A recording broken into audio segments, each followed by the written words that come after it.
chers amis.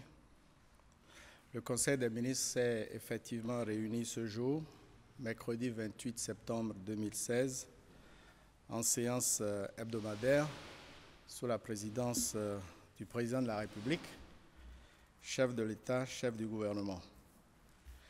J'ai retenu à votre attention une dizaine de points, peut-être 9. Le premier concerne un document de stratégie de développement à faible intensité de carbone et résilient au changement climatique.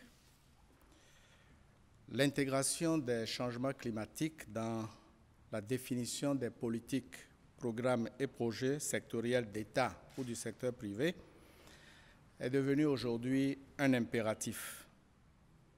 Tous les pays doivent donc œuvrer pour un développement durable.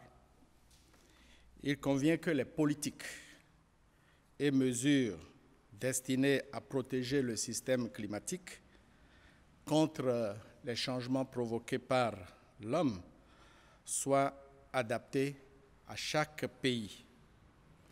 C'est un document de stratégie qui traite aussi bien des questions de développement que des changements climatiques et qui met l'accent sur un développement à faible intensité de carbone, notamment la réduction des émissions de gaz à effet de serre.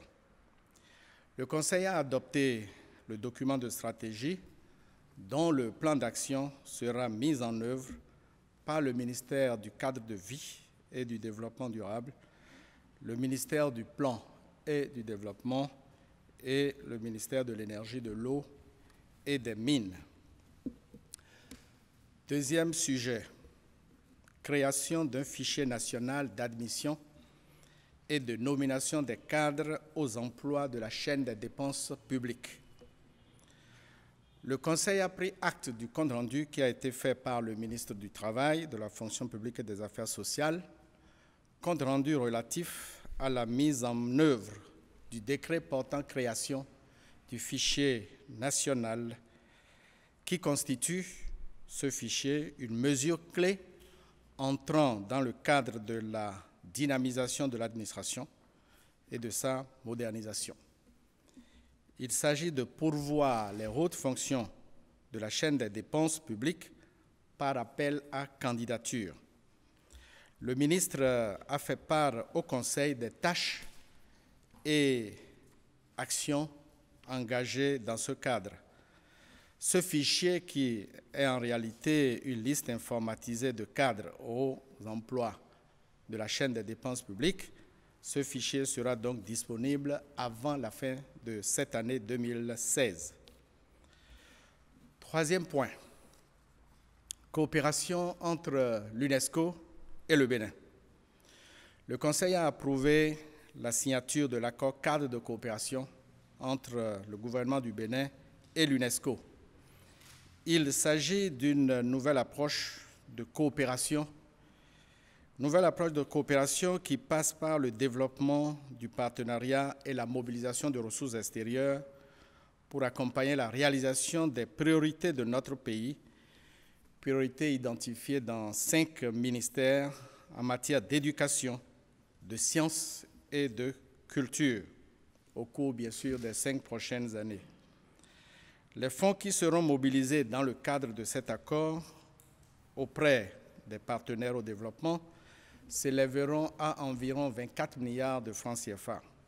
Pour sa part, notre pays doit participer avec une contribution de 6 milliards, donc 6 milliards pour mobiliser 24 milliards.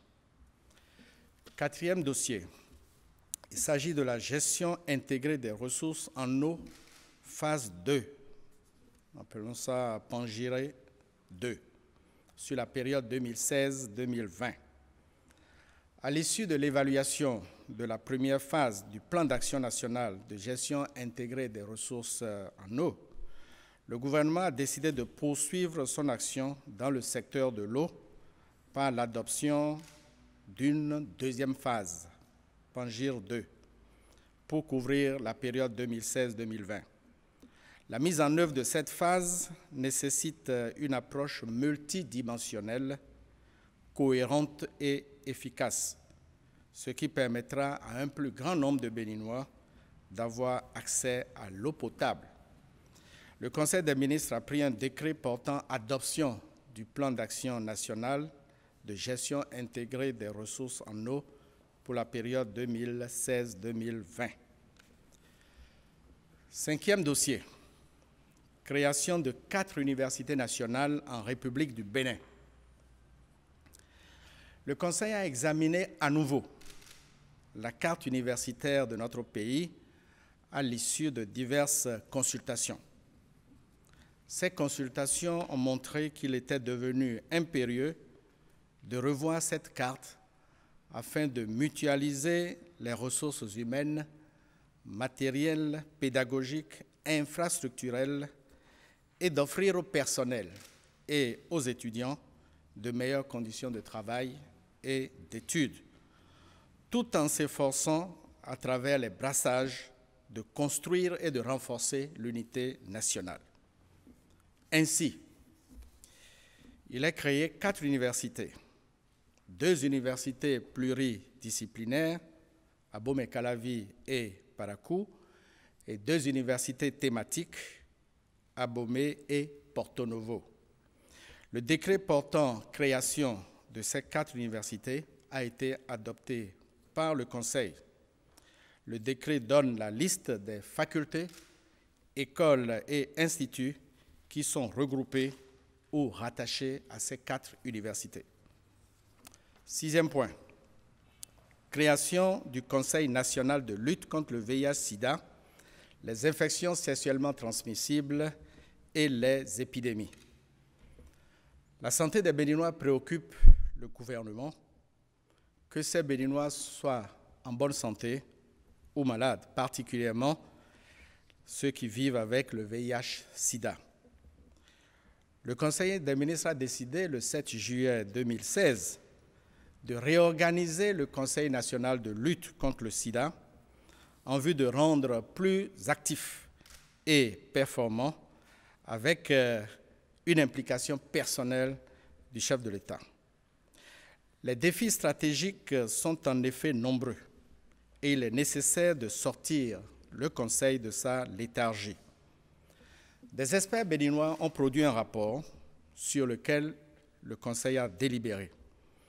À l'issue des délibérations, le Conseil de ce jour a adopté le projet de décret portant création, composition, organisation et fonctionnement du Conseil national de lutte contre le VIH-Sida, les infections sexuellement transmissibles et les épidémies. 2 autres projets de décret ont été pris. Le Conseil a par ailleurs adopté un décret portant nomination des membres de la Commission nationale de l'informatique et des libertés. De même, le Conseil a adopté le décret portant création d'une agence du cadre de vie pour le développement du territoire en remplacement de l'agence des grands projets urbains.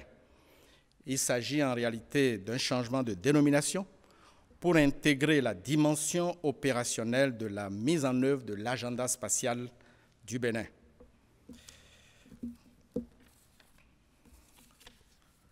Huitième point, renforcement des effectifs et modernisation de l'administration publique.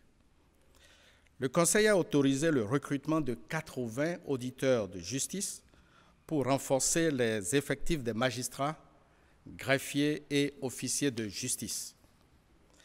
Le Conseil a également autorisé le recrutement de 3 601 enseignants de la maternelle et du primaire.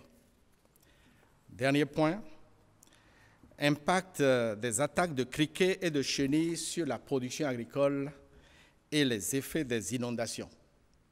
Le ministre de l'Agriculture, de l'Élevage et de la Pêche a fait le point au Conseil des ministres des pertes de production agricole dues aux attaques des criquets et de chenilles et aussi aux inondations. Des estimations faites, ces pertes se limiteraient à moins de 4% de la production agricole de cette campagne. Quant au ministre des Infrastructures et des Transports, il a fait le point de l'impact des inondations sur les infrastructures, notamment les ouvrages qui ont cédé ici ou là.